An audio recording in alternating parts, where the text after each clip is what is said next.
So in this video, I'm going to go over a basic game plan for building any meal so that it has an inherent balance.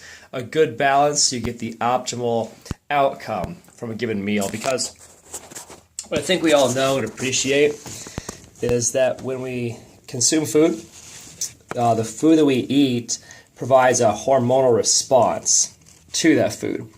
And to get the best outcome, the best physiological responses from the food drug, you need to have a good balance of the ingredients, of the components of your meal.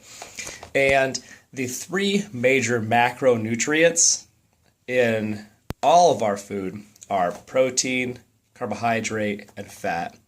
And you want to have a good balance of those three elements in every meal that you have so you can get the optimal outcome, the optimal response.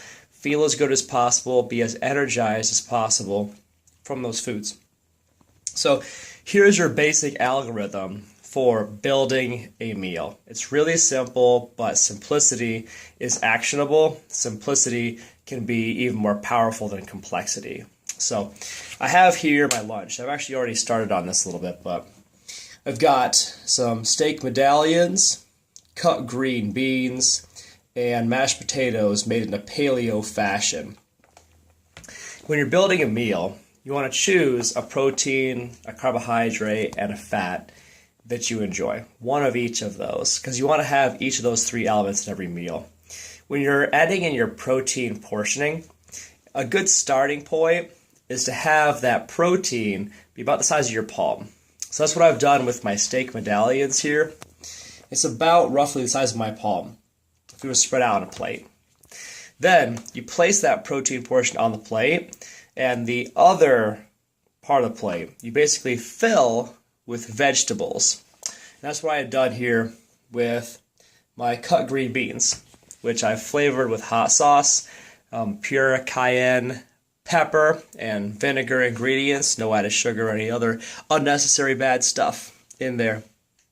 So that's how I make the cut green beans a little more exciting and flavorful, is the hot sauce. And I have enough of those to fill up the rest of the plate with a little bit of allowance for the mashed potatoes that I have in here as well.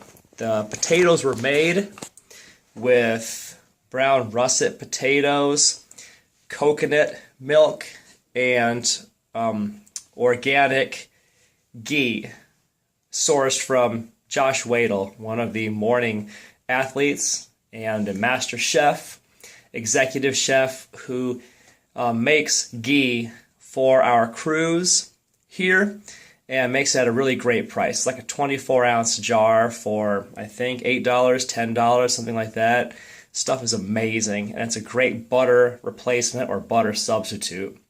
So what you end up with when you prepare your potatoes this way is an entirely healthful version of mashed potatoes without the dairy negative side effects and without the sugar crash that can happen in the wake of consuming dairy. So anyway, what we're looking at here then is I got 2/3 of my plate that are carbohydrates, 1/3 of my plate on average that is protein. Now you want to have dietary fats in this as well. And if I didn't have any dietary fat in my potatoes or in my steak, then I want to have about a thumb's size worth off to the side. That might be almonds, macadamias, cashews, pecans. Any kind of nut is generally a good source of dietary fat. Or maybe avocado would be another good source of dietary fat. Or I could use oils in the preparation of the meat. Which, by the way, as you look at this meal here, my dietary fat is built in, given that the steak medallions are a slightly fattier meat, so they have the dietary fat built in, as well as the potatoes have the ghee built right in and the coconut milk built in, so that covers my need for dietary fat.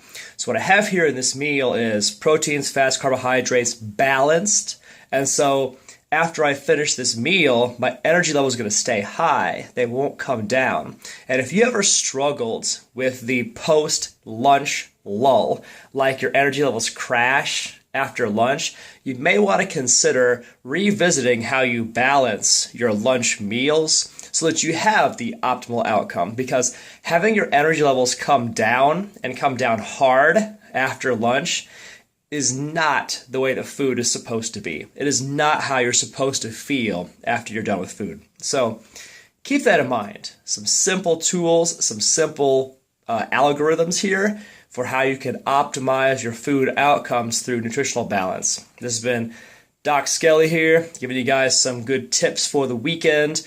Hope you guys have a beautiful and blessed day. I'll talk to you soon.